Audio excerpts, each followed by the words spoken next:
Good evening, ladies and gentlemen, fellow anak Malaysia.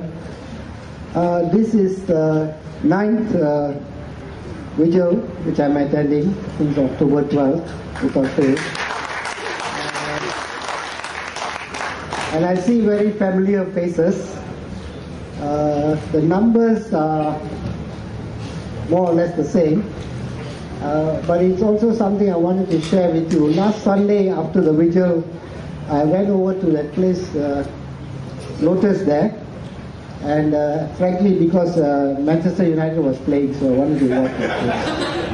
Anyway, I joined a group of very young people who were actually watching the game, so I let them watch the game, and in half time I thought I would strike up a conversation and see how much they knew about this vigil. And the response was, apa itu orang tu, dia orang setiap hari Ahad tunggu sana menyala lilin, buat apa saya pun tak tahulah. And this is just across the road, okay? The point I'm making is I try to explain to them. It is we are like a MAS, you know. You know what MAS stands for? Not Malaysian Airlines System. We are Mutual Admiration Society here. Our impact, if any, to me is limited, and I think we need to upscale this. While we wait for Petaling or whoever to take over and abolish ISA, I'm a bit of a pessimist, so I will tell you frankly that you are in it for the long haul, and if you're going to come every Sunday, it's going to be a very, very long march. You know, Mao Zedong talked about the long march. I'm not a communist, by the way. But I just want to remind you that it's going to be a long march, and we have to be prepared for it. Now, to do that, I really like you to do 3 things. One, please understand what is this that you are standing here with your candlelight opposing.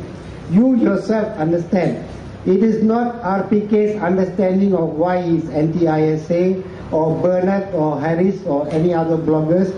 It is you yourself need to understand what and why of ISA and why you are opposing it.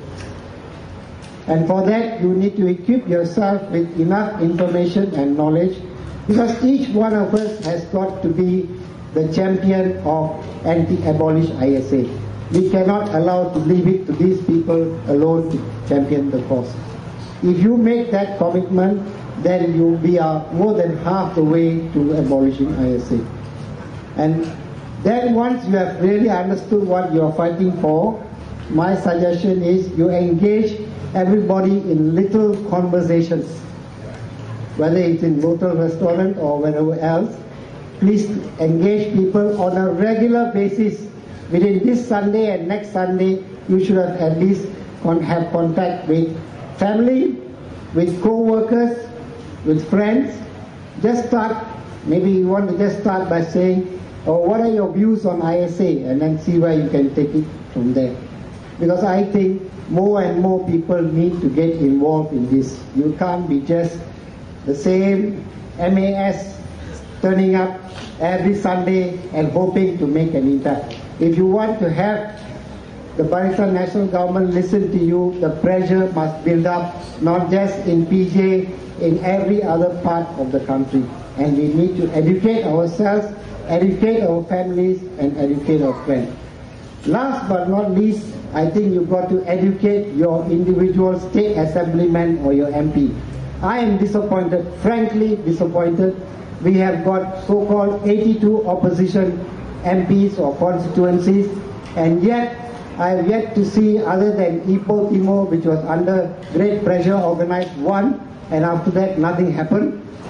Surely the 82 opposition MPs, maybe -1, the guy who is lompat all the time, forget about it, 81 should be organizing every Sunday in each constituency our candlelight brigade. Are you with me on that?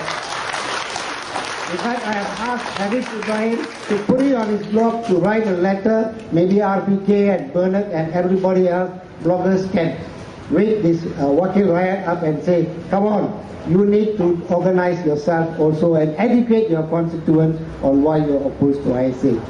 And last but not least, this is really my fervent hope. For your information, in the last election, 15 million people were eligible to vote.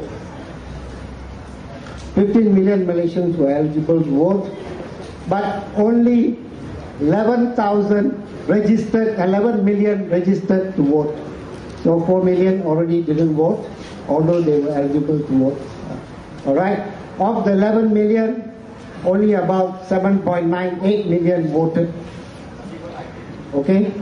So as it is, we have a government which has got roughly about maybe 4 million people who have voted them into government. Out of the total 15 million. And I understand from the Election Commission's reports that another 2 million will be joining the eligible to vote in the next year or so, young people.